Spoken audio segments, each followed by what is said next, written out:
Welcome, friends, to the Someone Gets Me podcast. I am your host, Dianne Allen, and I am so delighted that you're here. This podcast was created because I believe there is a visionary leader inside each one of us who is waiting to be seen. In each episode of Someone Gets Me, you will hear useful tips from successful visionaries who will share their stories about how being seen has allowed them to take their vision out into the world with action. Freedom to create. Creativity is essential for evolution. I have Dianne here with some information about freedom and creativity and how they go together. See, I believe that all of us, if we're sucking air, are creative. That every human being is here to create something, whether it's a grand vision, a piece of music, some art, create children, create your own life, that every day we're creating. We're creating with the way we think. We're creating with our words. We're creating with our actions. We're creating by what we do and also what we don't do. And so I think that we want to give ourselves a bit more freedom to create. I think we could create much better solutions for the challenges of this world if those of us who had these great visions or ideas for the good of all would begin to create some momentum and bring to reality some of what we can see. So that's why I want to talk about creativity in our own personal evolution, meaning our moving forward. So creativity is that natural human drive in all the different ways it is, creating businesses, families, art, music, poetry, books, all different things. We can create anything. Evolution for me is all about how we evolve forward, how we grow forward, how we allow what's within us to emerge like a beautiful fountain of greatness and brightness into the world. For me, that's what the evolution is, right? It's how do we let that happen? How do we bring who we are from an idea to expressing it in words, to taking action with it, to seeing it show up, whatever the it is. I think that freedom comes from the inside.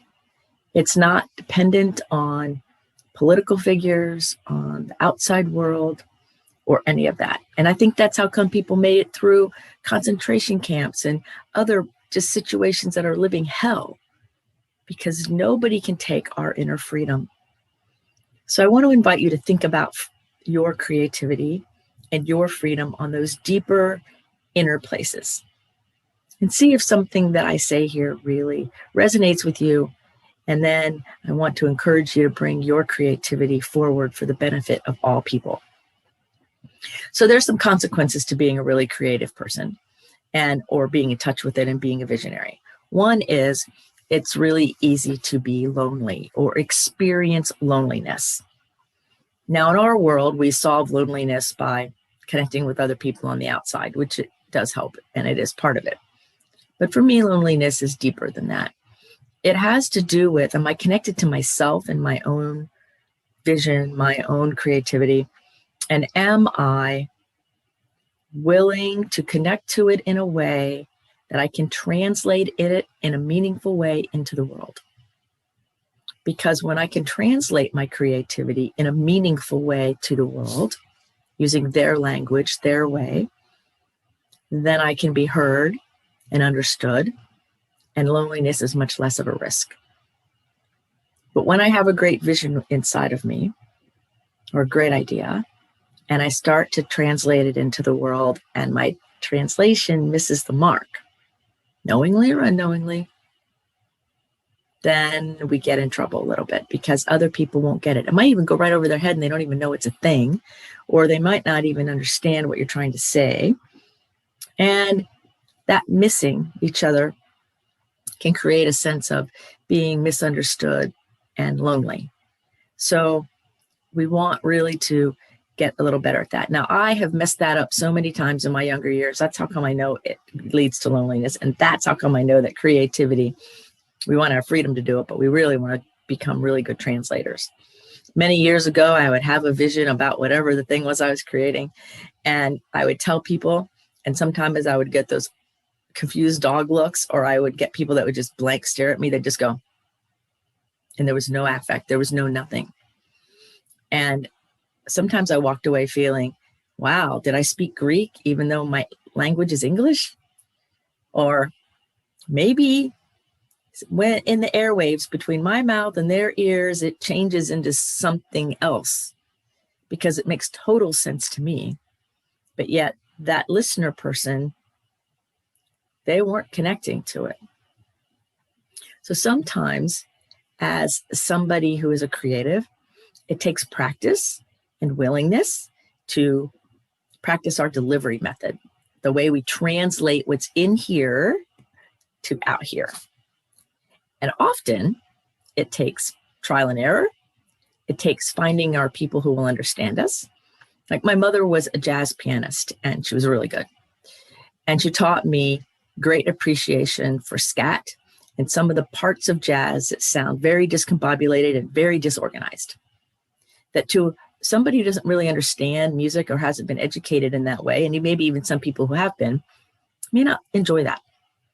Well, I can't say it's my favorite type of jazz, but I can tell you that when I went to a concert recently with Dianne and she played some scat, it brought back these great memories from my mother, and I really enjoyed that part of the performance.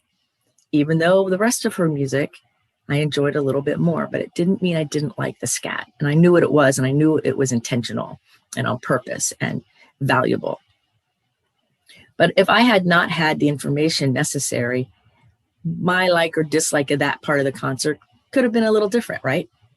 So I think it matters if you're the artist that you understand that your audience, whoever it is, whether you're the artist of your life and you're just talking to a coworker, a spouse, a child, a friend, or you are a performer and you're talking to your audience, then we want to translate in a way that allows that person, those people, to connect to us. Then our loneliness doesn't feel like a thing as much, right?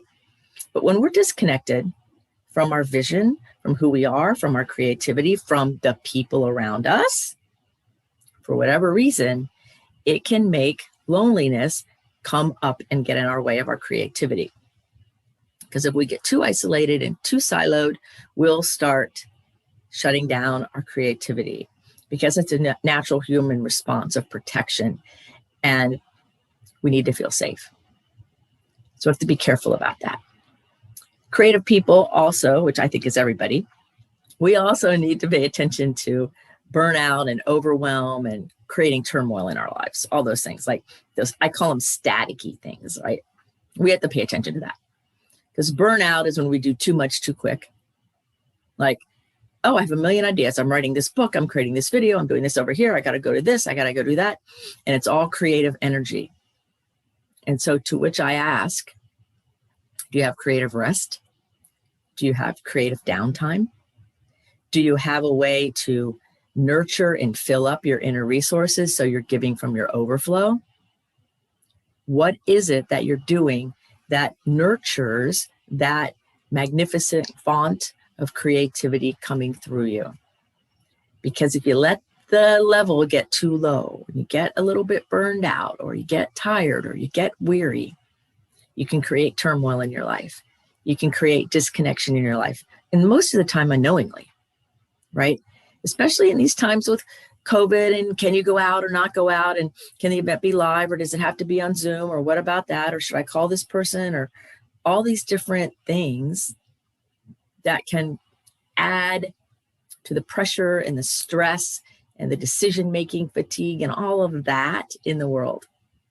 So it's very important that as a human being, as a live human being, you are a creative agent. And if you want to grow, evolve, whatever word you want to call it, mature, become wise, become more spiritually connected, have great relationships, all of those things really require taking care of that inner self, the inner creative piece of us that I kind of see as like the lake underneath that beautiful fountain that's about to bring all this beautiful energy into the world. But if we don't keep the lake full by taking care of ourselves in meaningful ways, then we become full of strife and overwhelm. We might even create turmoil so we can get distance. Because if too many people want you, I worked at a treatment center one time, and in fact, I used to say this: my name is the default name of this place. Everybody's Dianne this, Dianne this, Dianne, Dianne, Dianne, Dianne, to the point where I didn't want to talk to anybody because it's too much coming, grab energy. So what do you do to take care of yourself? How do you get a place to nurture yourself? So once I set some boundaries on that, I said, wow, that's creating turmoil and exhaustion. Once I set boundaries on it, then I could regenerate in the between time, fill myself up with meditation or journaling or just quiet. And then I could show back up in my creative self. So it's not about shutting it down or closing it down or having a block. It's about really using our discernment of how much to let out when, and giving ourselves permission to say, not right now. And just because we have a gift doesn't mean we have to keep giving it all the time. Sometimes we give it to ourselves first and we rest and let that gift percolate and incubate and evolve and grow and be really meaningful. So I think that's a really, really, really important. Another situation that I think can happen for us creative people when we're trying to move forward is our thinking, our linear ego thinking self often wants to control the outcome. I call it destination addiction, where we're so connected to the outcome and what it has to look like. And we put it in such a restrictive box that as we grow toward it and we create toward it, any variance from our initial idea, that's the destination, we get rid of, or we don't do, or we don't follow through, or we restrict ourselves. And destination addiction is when you're so addicted to where you're headed, what the goal is, what the destination is, that you miss the beauty of the journey. And sometimes it's really hard to get to your destination because a journey is meant to take you in a really interesting, neat way to something even a little better, but you can't see it because you're so rigid. And that's a cornerstone of being addicted to something, is where you're so rigidly focused on it that you will go after something, even if you change your mind, or even if something's new or different, or even if it harms you, right? One of the ways somebody tells that they can tell they're an addict is when what they're doing is harming their life. So I've seen people do it, hold on to something so tightly that they destroy relationships and they destroy other parts of their world, thinking this one little thing is what it is. When really it's the beauty of the journey. It's the beauty of the creative process that grows us into more wise, amazing, wonderful, evolved human beings. And yes, where we land, that destination, that realizing that vision or that goal is often more beautiful and more amazing than we thought it was going to be. So by releasing addiction to the outcome and giving ourselves permission to be in flow as we head toward the greater vision, we begin to translate that greater vision into more beautiful and creative ways along the way. Many musicians that I've worked with over the years have written books. And the book is not a compilation of their songs they've written. The book is something different. Maybe it's their memoirs, or maybe it's their life story, or maybe it's some of the stories of what their life has been. I had an actor on my podcast who wrote this amazing book that had all these recipes in it. And it's beautiful, right? It's a beautiful book. And it's honoring his life, but it adds all these things in there that you don't necessarily see on the screen, right? So your creativity comes out in lots of different ways. It's not just one way. It never is just one way. It's multiple ways. You just get to pick when it shows up and how it shows up at different times in your life. Like there was a time that I never did video. There was a time I didn't do podcasting. There was a time where I didn't even do much writing other than the technical writing for my work. But I have books out. You see them back there. I have books out.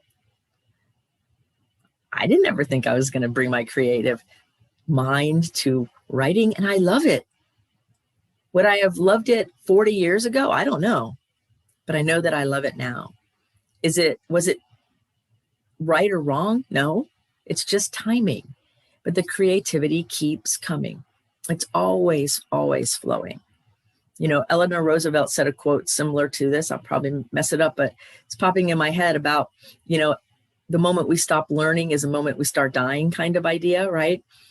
That when we are not allowing ourselves to be open and learning, which is part of creating, then we quit evolving.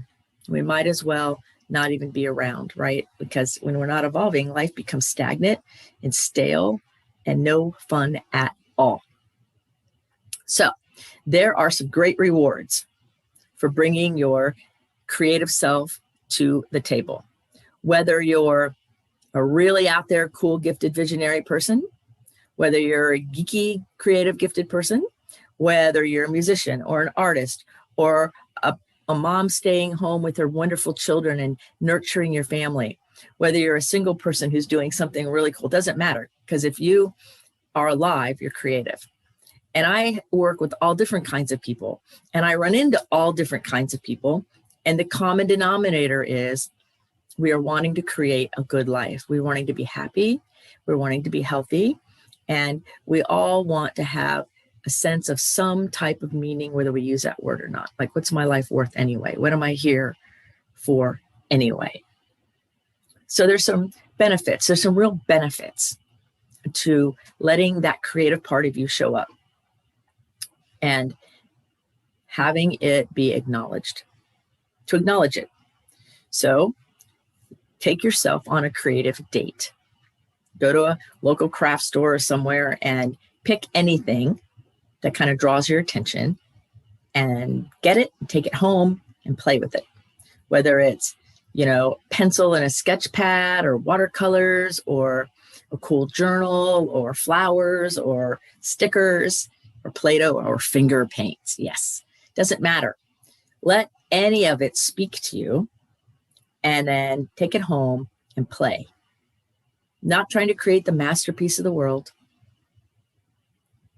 but creating whatever, opening the door, open the door, letting it emerge, start the pump on the fountain, let it start to emerge. And even if you're already creating in one venue, try something new and see how that nurtures that inner part of your soul too.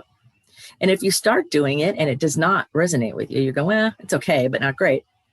You just learned something very valuable. And what you learned was that your creative genius shows up in something a little different than what lit up and chose you. So try something else the next week or the next time. And give yourself permission to just be flexible.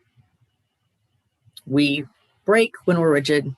When we're flexible, we can have lots of fun. So I do all kinds of things.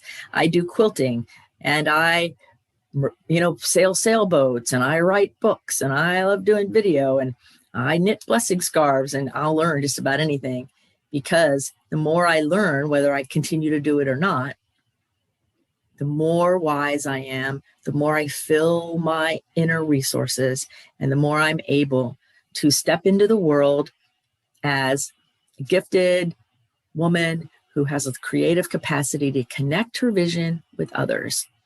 And however you connect your vision with others, that, my friends, that's the goal.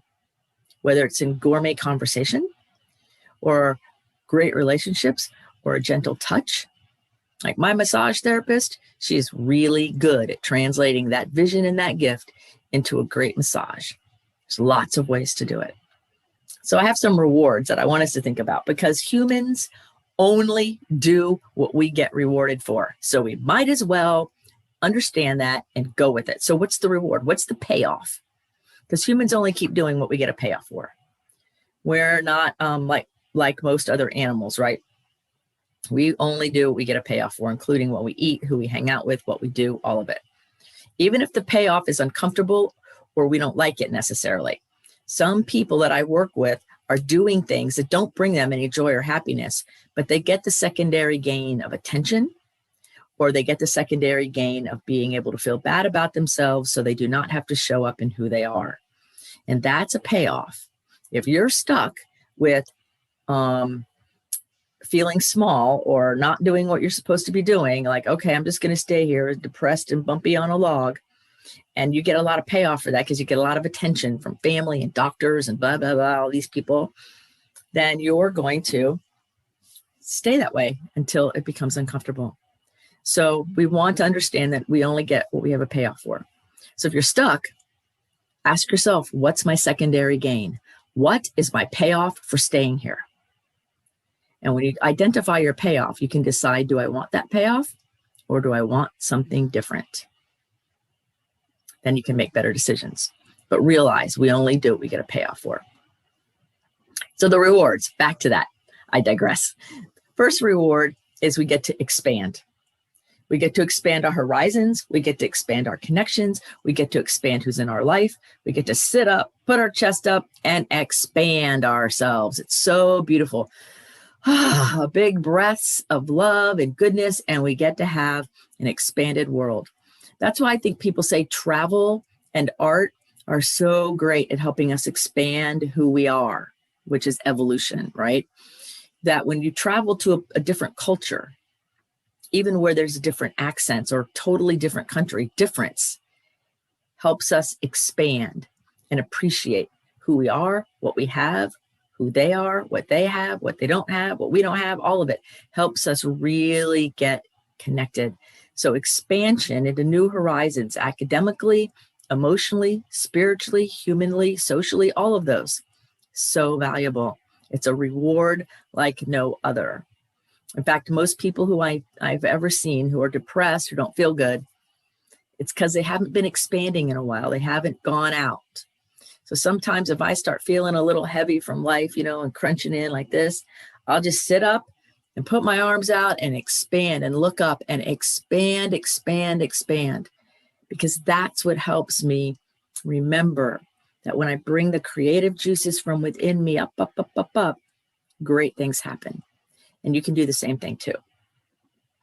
Another thing is we have deeper connections with people. When you take a risk in a conversation and you talk about what you're creating or what you're thinking about, or things that matter to you, and when you listen to the same from another person, in that dialogue, in that synergy, your connection becomes deeper. I have some relatively new friends in my life, and we're just kind of getting to know what we all enjoy and how we think and what we do. And with this one new friend in particular, when I mention some things, she will say back to me, I don't know anything about that. Will you tell me more about that? And we have completely different knowledge bases in some areas. And so it's fascinating because she'll talk about things and I'll understand the English, but I don't really get it, right? And so then I ask her, can you tell me more about that? Or I want to experience a piece of what she's seeing, right? So that helps us, right? Have that deeper connection by being willing to ask questions, speak up, listen, and realize that creative connection is where both of us have the opportunity to expand and evolve. And as we grow, we invite everyone around us to grow. And since the universe is always expanding, we want to be in the flow that way so we don't become depressed and struggle. And that form of evolution is so vital to survival of humans, to Mother Earth being rejuvenated instead of killed. We have to wake up. Another thing is that we get to have a greater empathy for other people. And it makes it much more difficult to be mean, to be angry, to be hurtful. When you're connected to other people, it's much more difficult to be hurtful. And I think one big reward of letting our creative self show up is we realize that creativity is meant to nurture and love and bring out beauty and ask the deeper questions and bring solace, bring joy, remind people of who they are, even if it jolts them a little bit. It's not meant to be harmful. So for me, when somebody is saying, oh, that's creative, but it's harmful, I don't think that's creativity. I think that's an expression of anger. Or we could call it maladaptive creativity. That's an expression of that that's expressed in anger. We could say it that way. So then it would be creativity, but it would be maladaptive. We want to talk about the creativity that brings your light and your goodness, not darkness, into the world. And then the last reward that I can think of, there's more, but the last one I'm thinking of right now is you get to create something even newer, a new iteration or a new expression. If you're a songwriter, you get to write more songs that maybe have different meaning. You know, like there's lots of artists over the years that have had spiritual epiphanies and spiritual awakenings in their music shifts from before to after. It was great before and it's great after. It's the same person with a different part of them coming out through their creative process. As they evolved, as they grew, as they experienced life, something new and amazing comes out through them. It's the same thing with you. It's the same thing with me. When we allow ourselves to grow and evolve, something new, different, amazing always shows up. That expansive iteration of our creative being shows up. So our decision is how are we going to let it out in the world? How are we going to express it? So how are you? How are you really going to express who you are in the world in a beneficial, meaningful way? How is it that you're going to be a beneficial presence on the planet by living from the inside out and letting your goodness emerge in the world? That's what I want to know. That's important. That's your freedom right there. You're free to create that. And your soul knows better than any human. And you, the human, get to listen deeply to that soul and bring your creativity out. And in that, you end up with a great evolution of your own being into more wisdom, to more authenticity, vulnerability. You become very safe for other people to be around because you can connect, and you're allowing yourself to be in that vulnerable, creative, very sensitive spot. So you do have freedom to create, and it's essential for our own personal evolution. It's essential for the growth and survival of humanity. And it's really essential for daily life. You know, we all appreciate creativity. We watch movies, we watch TV, we have art on our walls in our homes. We have all different kinds of ways we appreciate creativity. Think about nature. What if there was no creativity? What if every flower was the same? What if there were no flowers? What if you were never allowed to see a sunset or a sunrise? So creativity is in the energy that created us. It's in the universe. It's in everything. It's in every breath we take. If you're breathing, you're creative. We live in a world that tries to tell you that if your creativity does not come out in a form of art, like a song, a sculpture, a poet, or, a poem or something like that, that you're not creative. I believed that lie. My third grade teacher told me I wasn't creative. And because I did an art project a little differently than she wanted it done. That's why. And I believed her because I'm a very sensitive, empathic person, and she was an authority figure, and I believed her. I had no creativity. And sadly, I missed a lot of my creativity for a few years, many years actually, until one day, actually one of my clients who was a musician just said, no, well, hold on a second here. No, you're really creative. It pointed out what he could see. And then I listened and went, aha, that message from that teacher did not do me any good, right? I don't know what she was thinking or not thinking, or if she even realizes that what she said, how it really stunted me on one level for a long time. So what I did when I heard I wasn't creative is I ran into my intellect. And I have a high IQ and I love to learn. So it was easy for me to run into my intellect and study, and just get very linear and very cognitive. And I missed this whole part of my life. And then one day I woke up and I realized I was successful and happy on one level, but secretly sad and had a lot of silent pain because I wasn't connected to that part of me. I didn't even know it was a part yet at that point. So it took a lot of deep work. It took looking within me to find that part of me and take that little third grader and say, it's okay. That teacher was not very enlightened, and it's okay. We're coming to the rescue now. Here's the life ring. I got it. And bring that part of me up to speed and then nurture that part of me. So now my creative cognitive self, right? And my creative thinking of a good idea every time I turn around. So, oh, they can come together now and make something even more magical. So for all of us, there might be that disparity. There might be something someone said or a belief you picked up that may not be true, that you might need to do some work around or might need to heal in some way or rectify it in some way so that all of you can be part of this beautiful energy trying to emerge through you out into the world. So that's my hope for you. I hope and I pray that you listening to this right now will take a moment, go within yourself and ask yourself, am I authentically bringing out who I say I am? Really? Is there any part of me I'm hiding from shame or not understanding? Is there any part of me that I want to bring into the light? And then begin to say yes to all parts of you playing together to help your own soul evolve, your own being become more wise, so that you can be the beneficial presence on this planet that you are meant to be. And the more of us that do that, the better our world is. Our children, our children's children, and all sentient beings rely on all of us clearing out that inner stuff, realizing that we are free to create something good and amazing and magical, and saying yes to healing the wounds so that we all can experience freedom and move forward in an expanded evolution kind of way. I hope something I've said makes sense.